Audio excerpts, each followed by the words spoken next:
Hello friends, welcome back to my channel Simna's football. അപ്പോൾ ഇതേ ഇന്ന് ഞാൻ വന്നിട്ടുള്ളത് നമുക്ക് റവ വെച്ചിട്ട് എളുപ്പത്തിൽ ചെയ്തെടുക്കാൻ പറ്റിയ നല്ല സ്വീറ്റ് ആയിട്ടുള്ള ഒരു റെസിപ്പി ആയിട്ടാണ് കേട്ടോ. അപ്പോൾ ഈ ഒരു സ്നാക്ക് റെഡിയാക്കി എടുക്കാനായിട്ട് നമുക്ക് ആകെ 3 ചേരുവകളുടെ ആവശ്യം മാത്രമേ ഉള്ളൂ. അപ്പോൾ തമ്മിലും കാര്യങ്ങളൊക്കെ കണ്ടപ്പോൾ ഓൾറെഡി എല്ലാവർക്കും പിടികിട്ടി കാണും.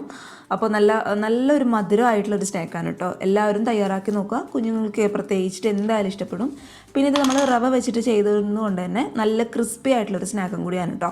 പുറമേ നല്ല ക്രിസ്പിയും അതേപോലെ ഉള്ളിൽ നല്ല സോഫ്റ്റ് ആയിട്ടുള്ള നല്ല സൂപ്പർ ആയിട്ടുള്ള സ്നാക്കാണ്. എല്ലാവരും ഒന്ന് കണ്ടു നോക്കി ഇഷ്ടപ്പെട്ടാൽ തീർച്ചയായിട്ടും ട്രൈ ചെയ്ത് നോക്കുക. ട്രൈ ചെയ്ത് നോക്കിയിട്ട് നിങ്ങളുടെ അഭിപ്രായങ്ങൾ മറക്കാതെ വന്ന് കമൻറ്റ് ബോക്സിൽ ഒന്ന് അറിയിക്കുക കേട്ടോ. അപ്പോൾ നമുക്ക് പെട്ടെന്ന് തന്നെ വീഡിയോയിലോട്ട് കടക്കുന്നതിന് മുന്നേ ചാനലിൻ്റെ വീഡിയോസൊക്കെ ആദ്യമായിട്ട് ആരെങ്കിലും കാണുകയാണെന്നുണ്ടെങ്കിൽ സബ്സ്ക്രൈബ് ചെയ്യുക. അപ്പോൾ നമുക്ക് പെട്ടെന്ന് തന്നെ ഈ റവ വെച്ചിട്ടുള്ള ഈ സ്വീറ്റ് ആയിട്ടുള്ള സ്നാക്ക് എങ്ങനെ തയ്യാറാക്കാൻ നോക്കാം.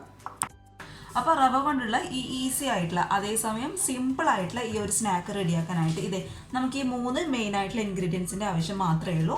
അപ്പോൾ ഞാനിവിടെ ചെറിയൊരു ക്വാണ്ടിറ്റിയിൽ മാത്രമേ ഈ ഒരു സ്നാക്ക് ഉണ്ടാക്കുന്നുള്ളൂ കേട്ടോ. കാരണം മധുരം അത്ര വലിയ താല്പര്യമില്ല. അപ്പോൾ ഇങ്ങനെയുള്ള ഒരു കുഞ്ഞു ബൗളിൽ നിറയെ ഞാൻ റവ എടുത്തിട്ടുണ്ട്. അപ്പോൾ കറക്റ്റ് അളവ് പറയുകയാണെങ്കിൽ 6 ടേബിൾ സ്പൂണോളം റവ. അതിപ്പോൾ വറുത്ത റവയാണ്, അല്ലാന്നുണ്ടെങ്കിൽ വറുക്കാത്ത റവയാണ്, എന്തായാലും കുഴപ്പമില്ല കേട്ടോ. അപ്പോൾ 6 ടേബിൾ സ്പൂണോളം റവ ഞാൻ എടുത്തിട്ടുണ്ട്. പിന്നെ നമുക്ക് വേണ്ടത് സെയിം അളവിൽ തന്നെ ഒരു 6 ടേബിൾ സ്പൂണോളം തേങ്ങ, അതായത് ഈ ഒരു കുഞ്ഞു ബൗളിൽ നിറയെ ചെറിയ തേങ്ങ ഞാൻ എടുത്തിട്ടുണ്ട്. പിന്നെ നമുക്ക് ഈ ഒരു സ്നാക്കിന് മധുരത്തിന് ആവശ്യമായിട്ടുള്ള പഞ്ചസാര, അതായത് 6 ടേബിൾ സ്പൂണോളം പഞ്ചസാര. അപ്പോൾ ഈ ഒരു 3 ഇൻഗ്രീഡിയൻസിൻ്റെ ആവശ്യം മാത്രമേ ഉള്ളൂ നമുക്ക് ഈ ഒരു സ്നാക്ക് റെഡിയാക്കാനായിട്ട്. അപ്പോൾ നമുക്ക് പെട്ടെന്ന് തന്നെ ഇതെങ്ങനെ ചെയ്തെടുക്കുന്നതും കൂടി നോക്കാം. ഇനി സ്റ്റൗവിൽ ഞാനൊരു പാൻ വെച്ച് കൊടുത്തിട്ടുണ്ട്. ആ പാൻ അത്യാവശ്യം ഒന്ന് ചൂടാവുന്ന സമയത്ത് നമ്മൾ ഏത് ബൗളിലാണോ അല്ലാന്നുണ്ടെങ്കിൽ ഏത് പാത്രത്തിലാണോ നിങ്ങൾ റവ അളന്നെടുക്കുന്നത് അതേ സെയിം പാത്രത്തിൽ 1.5 കപ്പോളം നമ്മുടെ സാധാരണ വെള്ളം നമുക്കൊന്ന് തിളപ്പിച്ചെടുക്കണം. അപ്പോൾ 1 കപ്പ് ഞാൻ ഒഴിച്ചു കൊടുക്കുന്നുണ്ട്. അപ്പോൾ 1.5 കപ്പ് വെള്ളം, സാധാരണ വെള്ളം കേട്ടോ. അപ്പോൾ 1.5 കപ്പ് മുഴുവനായിട്ട് നമുക്ക് ഈ ഒരു പാനിലോട്ട് അങ്ങോട്ട് ഒഴിച്ചു കൊടുക്കാം. ഇനി ഈ ഒരു വെള്ളത്തിൻ്റെ കൂടെ തന്നെ നമ്മൾ എടുത്തു വെച്ച പഞ്ചസാരയിൽ നിന്ന് 3 ടേബിൾ സ്പൂണോളം പഞ്ചസാര ഈ ഒരു വെള്ളത്തിൽ ഞാൻ ഇട്ട് കൊടുക്കുന്നുണ്ട്. അപ്പോൾ 6 ടേബിൾ സ്പൂൺ പഞ്ചസാരയിൽ നിന്ന് 3 ടേബിൾ സ്പൂണോളം പഞ്ചസാര മുഴുവനായിട്ട് നമുക്കിതിലോട്ട് അങ്ങോട്ട് ഇട്ട് കൊടുക്കാം. പിന്നെ എപ്പോഴും നമ്മുടെ മധുരം ഒന്ന് ബാലൻസ് ആക്കി കിട്ടാൻ വേണ്ടിയിട്ട് ഒരു നുള്ളു ഉപ്പും കൂടി ഈ ഒരു വെള്ളത്തിൽ തന്നെ ഞാൻ ഇട്ട് കൊടുക്കുന്നുണ്ട്.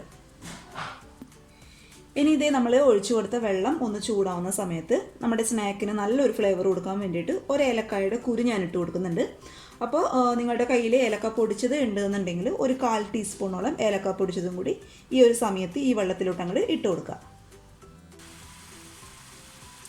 അപ്പോൾ നമ്മൾ ഇട്ട് കൊടുത്ത പഞ്ചസാരയൊക്കെ ഈ ഒരു വെള്ളത്തിൽ കിടന്ന് അലിഞ്ഞ് വെള്ളം ഒന്ന് തിളച്ച് തുടങ്ങുന്ന ആ ഒരു സമയത്ത് നമ്മൾ എടുത്ത് വെച്ച റവ നമുക്കിതിലോട്ട് അങ്ങോട്ട് ഇട്ട് കൊടുക്കാം. അപ്പോൾ ഇട്ട് കൊടുക്കുന്ന ആ ഒരു സമയത്ത് തന്നെ നന്നായിട്ട് അങ്ങോട്ട് മിക്സ് ചെയ്ത് കൊടുക്കുക കേട്ടോ. അല്ലാന്നുണ്ടെങ്കിൽ റവ അവിടെ കട്ട പിടിച്ചിരിക്കും. അപ്പോൾ നന്നായിട്ട് അങ്ങോട്ട് മിക്സ് ചെയ്ത് കൊടുക്കുക.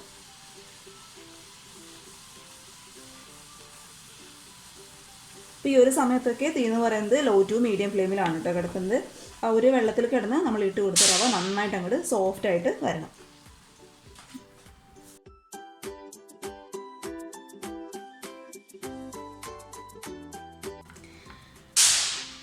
നമ്മൾ ഒഴിച്ചു കൊടുത്ത വെള്ളത്തിൽ കിടന്നിട്ട് ആ റവയൊക്കെ നന്നായിട്ട് സോഫ്റ്റായി വെള്ളം മുഴുവനായിട്ട് വറ്റിയിട്ടുണ്ട്. അപ്പോൾ വെള്ളത്തിൻ്റെ അളവ് എന്ന് പറയുന്നത് കൂടി പോകാൻ പാടില്ല. കറക്റ്റ് ഈ ഒരു അളവിന് മാത്രമേ എടുക്കാനായിട്ട് പറ്റുള്ളൂ കേട്ടോ. അപ്പോൾ നമുക്കിതിനെ ചൂടാറാനായിട്ട് അങ്ങോട്ട് ഈ റവ ഈ ഒരു പരുവെത്തുന്ന സമയത്ത് ചൂടാറാനായിട്ട് അങ്ങോട്ട് മാറ്റി വയ്ക്കാം. അപ്പോൾ റവയുടെ ചൂടൊക്കെ അത്യാവശ്യം അവിടെ കിടന്ന് മാറുന്ന ഒരു സമയം കൊണ്ട് നമുക്കിതിനാവശ്യമായിട്ടുള്ള തേങ്ങ ഒന്ന് വറുത്തെടുക്കണം കേട്ടോ. അപ്പോൾ അതിനായിട്ട് ഞാനൊരു പാൻ വെച്ച് കൊടുത്തിട്ടുണ്ട്. ആ പാൻ അത്യാവശ്യം ഒന്ന് ചൂടാവുന്ന സമയത്ത് 1 ടേബിൾ സ്പൂണോളം നെയ്യ്, പശു നെയ്യ് നമുക്ക് ഈ ഒരു പാനിലോട്ട് അങ്ങോട്ട് ഒഴിച്ചു കൊടുക്കാം. ഈ ഒരു നെയ്ക്ക് പകരമായിട്ട് നിങ്ങൾക്ക് വേണമെന്നുണ്ടെങ്കിൽ 1 ടേബിൾ സ്പൂണോളം ബട്ടറോ അല്ലാന്നുണ്ടെങ്കിൽ 1 ടേബിൾ സ്പൂണോളം നെയ്യോ അല്ലാന്നുണ്ടെങ്കിൽ 1 ടേബിൾ സ്പൂണോളം വെളിച്ചെണ്ണ ഒഴിച്ചു കൊടുത്താലും മതിയാകും കേട്ടോ. പക്ഷേ നെയ്യ് ഒഴിച്ചു കൊടുത്തു കഴിഞ്ഞാൽ നമ്മുടെ സ്നാക്ക് കഴിക്കാനായിട്ട് നല്ലൊരു ടേസ്റ്റ് ആയിരിക്കും, ആ ഒരു നെയ്യുടെ ഫ്ലേവറൊക്കെ ഉള്ളതുകൊണ്ട്. അപ്പോൾ നമ്മൾ ഒഴിച്ചു കൊടുത്ത നെയ്യ് അത്യാവശ്യം നന്നായിട്ട് ചൂടായിട്ടുണ്ട്. ഇനി നമ്മൾ എടുത്ത് വെച്ച തേങ്ങ കംപ്ലീറ്റ് ആയിട്ട് ഞാൻ ഇതിലോട്ട് അങ്ങോട്ട് ഇട്ട് കൊടുക്കുകയാണ്. ഇനി ഇതിൻ്റെ കൂടെ തന്നെ നമ്മൾ നേരത്തെ ബാക്കി വെച്ച 3 ടേബിൾ സ്പൂൺ പഞ്ചസാര കൂടി ഞാൻ ഇതിലോട്ട് അങ്ങോട്ട് ഇട്ട് കൊടുക്കുന്നുണ്ട്. പിന്നെ ഇതിൻ്റെ കൂടെ തന്നെ നിങ്ങൾക്ക് വേണമെന്നുണ്ടെങ്കിൽ അണ്ടിപ്പരിപ്പ് ചെറുതായിട്ട് കട്ട് ചെയ്തിട്ട് ഇട്ട് കൊടുക്കാം. അല്ലാന്നുണ്ടെങ്കിൽ കിസ്മിസ്, മുന്തിരി ചെറുതായിട്ട് കട്ട് ചെയ്തിട്ട് ഇട്ട് കൊടുക്കാം. അതൊക്കെ നിങ്ങളുടെ ഇഷ്ടത്തിനനുസരിച്ച് ചെയ്യുക കേട്ടോ. അപ്പോൾ ഇതൊന്നും ഞാൻ ചേർക്കുന്നില്ല. അപ്പോൾ സിമ്പിളായിട്ട് നമുക്ക് റെഡിയാക്കി എടുക്കാൻ പറ്റിയ ആ ഒരു രീതിയിലാണ് കേട്ടോ ഞാൻ കാണിക്കുന്നത്. അപ്പോൾ ഈ തേങ്ങ എന്ന് പറയുന്നത് ഒരുപാട് വഴഞ്ഞ് ബ്രൗൺ കളറിൻ്റെ ആവശ്യമൊന്നുമില്ല. ജസ്റ്റ് നമ്മൾ ഇട്ട് കൊടുത്ത പഞ്ചസാര ആ ഒരു തേങ്ങയിൽ മെൽട്ടാവുന്നത് വരെ നന്നായിട്ട് ലോ ഫ്ലെയിമിൽ വെച്ചിട്ട് ഒന്ന് വഴറ്റി കൊടുക്കുക.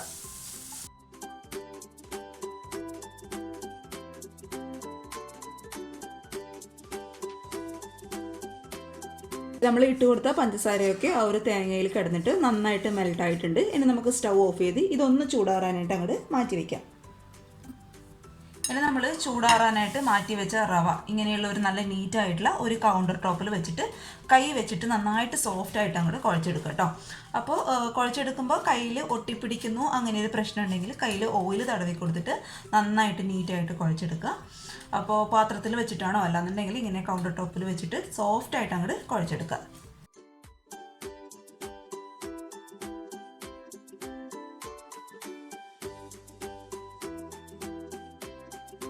ഇനി ഇതേ കയ്യിൽ കുറച്ച് നന്നായിട്ട് ഓയിൽ ഞാൻ തടവി കൊടുത്തിട്ടുണ്ട്. അപ്പോൾ ഇനി ഇത് ചെറിയ ഉരുളകളാക്കി എടുത്ത് ആദ്യം ഒന്ന് ക്രാക്കൊന്നും ഇല്ലാതെ ജസ്റ്റ് കയ്യിൽ വെച്ചിട്ടൊന്ന് റോൾ ചെയ്തെടുക്കുക. അതിനുശേഷം ഇത് ജസ്റ്റ് ഇങ്ങനെ ഒന്ന് പ്രസ് ചെയ്ത് കൊടുക്കുക കേട്ടോ. അപ്പോൾ നമുക്ക് ഈ ഒരു തേങ്ങ ഇതിൻ്റെ ഉള്ളിൽ ഫില്ലിങ്സ് ആയിട്ട് നിറയ്ക്കണം. അതിന് വേണ്ടിയിട്ടാണ് ജസ്റ്റ് ഒന്ന് റോൾ ചെയ്ത് കൊടുക്കുക. അതിനുശേഷം ഒരു ടീസ്പൂണോളം നമ്മൾ നേരത്തെ റെഡിയാക്കി വെച്ച തേങ്ങ ഇതിൻ്റെ ഉള്ളിലായിട്ട് അങ്ങോട്ട് വെച്ച് കൊടുക്കുക. എന്നിട്ട് ഇതേ ഇങ്ങനെ അങ്ങ് ചെയ്ത് കൊടുക്കുക. ക്രാക്കൊന്നും ഉണ്ടാവാൻ പാടില്ല. ക്രാക്ക് ഉണ്ടായി കഴിഞ്ഞാൽ എന്താ കുഴപ്പമെന്ന് വെച്ചാൽ നമ്മൾ എണ്ണയിൽ ഇട്ടിത് ഫ്രൈ ചെയ്യുന്ന സമയത്ത് പൊട്ടിപ്പോവും. അതേപോലെ എണ്ണയൊക്കെ നന്നായിട്ട് അതിൻ്റെ ഉള്ളിലോട്ട് അങ്ങ് ആവും. അതുകൊണ്ട് ക്രാക്കില്ലാതെ ഒന്ന് ശ്രദ്ധിച്ചേക്കുക കേട്ടോ. എന്നിട്ട് വീണ്ടും നന്നായിട്ട് അങ്ങോട്ട് റോൾ ചെയ്ത് കൊടുക്കുക. നന്നായിട്ട് കയ്യിൽ വെച്ചിട്ട് റോൾ ചെയ്തതിന് ശേഷം ഇത് ജസ്റ്റ് വീണ്ടും കൈൻ്റെ അടിയിൽ വെച്ചിട്ട് ഒന്ന് പ്രസ് ചെയ്ത് കൊടുക്കുക. കാരണം നമ്മൾ റോളോട് കൂടി എണ്ണയിലിട്ട് ഫ്രൈ ചെയ്യുകയാണെങ്കിൽ അത് ഉള്ളൊക്കെ വെന്ത് കിട്ടാനായിട്ട് ഇച്ചിരി ബുദ്ധിമുട്ടായിരിക്കും. അതുകൊണ്ട് ഇതേ ജസ്റ്റ് കയ്യിൽ വെച്ചിട്ട് ഒന്ന് പ്രസ് ചെയ്ത് കൊടുക്കുക. അത് നമുക്ക് മറ്റൊരു പ്ലേറ്റിലോട്ട് അങ്ങോട്ട് മാറ്റി കൊടുക്കാം. അപ്പോൾ ഒരെണ്ണം കൂടി ഞാൻ കാണിച്ചു തരാം കേട്ടോ. ഇതേ റവയിൽ നിന്ന് കുറച്ച് മാവ് ഞാൻ എടുത്തിട്ടുണ്ട്. അതാദ്യം നമുക്ക് ക്രാക്കൊന്നും ഇല്ലാതെ കയ്യിൽ വെച്ചിട്ട് നന്നായിട്ടൊന്ന് റോൾ ചെയ്ത് കൊടുക്കുക.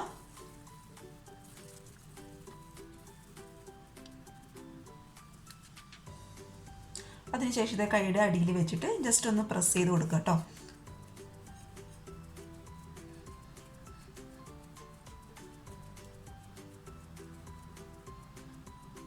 ഇനി ഇതിലോട്ട് ഒരു ടീസ്പൂണോളം തേങ്ങ, നമ്മുടെ തേങ്ങയുടെ ഫില്ലിങ്സ് ഇതിലോട്ട് അങ്ങോട്ട് നിറച്ച് കൊടുക്കുക. അത് കൈ വെച്ചിട്ട് ഒന്ന് പ്രസ് ചെയ്ത് കൊടുക്കുക. ഇനി ഇത് വീണ്ടും നമുക്ക് ഈ റവ വെച്ചിട്ട് നന്നായിട്ട് അങ്ങോട്ട് കവർ ചെയ്തെടുക്കട്ടെ ഈ ഒരു ഫില്ലിങ്സ്.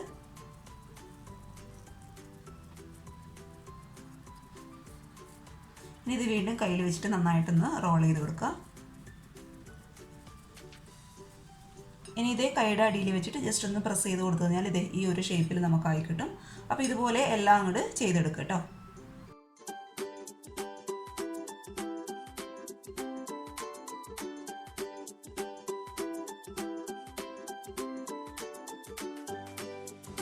മുഴുവനായിട്ട് ഞാനിവിടെ ഷേപ്പ് ചെയ്ത് എടുത്തിട്ടുണ്ട്. അപ്പോൾ ഈ ഒരു അളവിലൊക്കെ റവ എടുക്കുകയാണെങ്കിൽ ഏകദേശം ഒരു 7-8 എണ്ണം നമുക്ക് ഷേപ്പ് ചെയ്യാനായിട്ട് പറ്റും കേട്ടോ. ഇനി നമുക്ക് എന്ത് ചെയ്യാം, ഇത് ചൂടുള്ള എണ്ണയിലിട്ട് നന്നായിട്ട് അങ്ങോട്ട് ഫ്രൈ ചെയ്തെടുക്കാം. ഇനി ഇത് പാനിൽ ഞാൻ എണ്ണ ചൂടാവാനായിട്ട് വെച്ചിട്ടുണ്ട്. ആ എണ്ണ നന്നായിട്ട് ചൂടാവുന്ന സമയത്ത് നമ്മൾ ഓരോന്നോരോന്നായിട്ട് ഇതിലോട്ട് അങ്ങോട്ട് ഇട്ട് കൊടുക്കാം കേട്ടോ. അപ്പോൾ നമ്മൾ ഇട്ട് കൊടുക്കുമ്പോൾ ശ്രദ്ധിക്കുക, എണ്ണ നന്നായിട്ട് ചൂടാവണം. എന്നിട്ട് ഏറ്റവും മീഡിയം ഫ്ലെയിമിൽ വെച്ചിട്ട് വേണം നമ്മളിത് ഫ്രൈ ചെയ്തെടുക്കാനായിട്ട്. കാരണം ലോ ഫ്ലെയിമിലോ ഹൈ ഫ്ലെയിമിലോ വെച്ചെന്ന് കഴിഞ്ഞാൽ ഇത് പെട്ടെന്ന് അങ്ങോട്ട് കരിഞ്ഞു പോകും റവ ആയതുകൊണ്ട്. എന്നാൽ ഉള്ളൊട്ടും വെന്തിട്ടും ഉണ്ടാവില്ല. മറിച്ച് നമ്മൾ ലോ ഫ്ലെയിമിൽ ഇട്ടെന്ന് കഴിഞ്ഞാൽ പെട്ടെന്നത് എണ്ണ കുടിക്കാനുള്ള ചാൻസ് ഉണ്ട് കേട്ടോ. അതുകൊണ്ട് മീഡിയം ഫ്ലെയിമിലിട്ട് സാധാരണ അങ്ങോട്ട് ഫ്രൈ ചെയ്തെടുക്കുക. അപ്പോൾ ചെറുതായിട്ട് ഇതേ ഈ ഒരു രീതിയിലൊക്കെ ഈ റവ നമ്മൾ ഇട്ട് കൊടുക്കുമ്പോൾ ഈ ചൂടാകുന്ന സമയത്ത് ഒന്ന് പൊങ്ങി വരും കേട്ടോ. ഞാൻ കാണിച്ചു തരാം. ഇതേ ഈ ഒരു രീതിയിലൊക്കെ ചെറുതായിട്ട് അങ്ങ് പൊങ്ങി വരും, ഒരുപാട് അങ്ങ് പൊങ്ങത്തുമില്ല.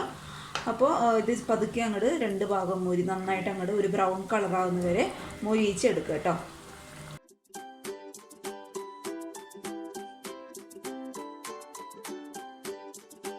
അപ്പോൾ ഇത് അത്യാവശ്യം നന്നായിട്ട് മൊരിഞ്ഞ് വന്നിട്ടുണ്ട്. ഏകദേശം ഇത് ഈ ഒരു കളറൊക്കെ ആവുന്ന സമയത്ത് നമുക്കിത് പതുക്കെ എണ്ണയിൽ നിന്ന് നമ്മളെടുത്ത് മാറ്റി കൊടുക്കാം. ഇത് ഏകദേശം ഈ ഒരു കളറാവണം കേട്ടോ. അപ്പോഴേ ഉള്ളൊക്കെ നന്നായിട്ട് വെന്ത് കിട്ടത്തുള്ളൂ. അപ്പോൾ നമുക്കിത് പതുക്കെ എണ്ണയിൽ നമ്മളെടുത്ത് മാറ്റി കൊടുക്കാം.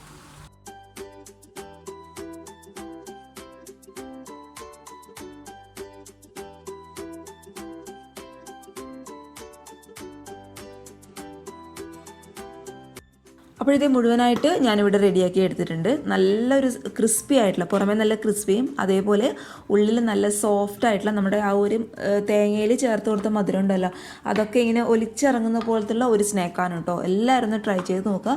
മധുരം ഇഷ്ടപ്പെടുന്നവർക്ക് തീർച്ചയായിട്ടും നല്ല രസിച്ച് കഴിക്കാവുന്ന നല്ലൊരു സ്നാക്കാണ് കേട്ടോ. അപ്പോൾ എല്ലാവരും തയ്യാറാക്കി നോക്കിയിട്ട് നിങ്ങളുടെ അഭിപ്രായങ്ങൾ മറക്കാതെ വന്ന് കമൻറ്റ് ബോക്സിൽ അറിയിക്കുക. അതുപോലെ ഈ ഒരു സ്നാക്ക് ഇഷ്ടപ്പെട്ടാൽ വീഡിയോ ലൈക്ക് ചെയ്യാതെ പോകരുത് കേട്ടോ. അതുപോലെ ചാനലിൻ്റെ വീഡിയോസൊക്കെ ആദ്യമായിട്ട് ആരെങ്കിലും കാണുകയാണെങ്കിൽ സബ്സ്ക്രൈബ് ചെയ്യുക. പിന്നെ ഈ ഒരു സ്നാക്കിൻ്റെ റെസിപ്പി ഇഷ്ടപ്പെട്ടാൽ തൊട്ടടുത്ത താഴെയുള്ള ഷെയർ ബട്ടണിൽ ഒന്ന് ക്ലിക്ക് ചെയ്ത് ഫ്രണ്ട്സും ഫാമിലിയൊക്കെ ആയിട്ട് ഒന്ന് ഈ ഒരു വീഡിയോ ഒന്ന് ഷെയർ ചെയ്ത് കൊടുക്കുക കേട്ടോ. അപ്പോൾ നമുക്ക് നാളെ ഒരു നല്ല വീഡിയോ ആയിട്ട് കാണും വരെ thank you for watching Simna's food world. By.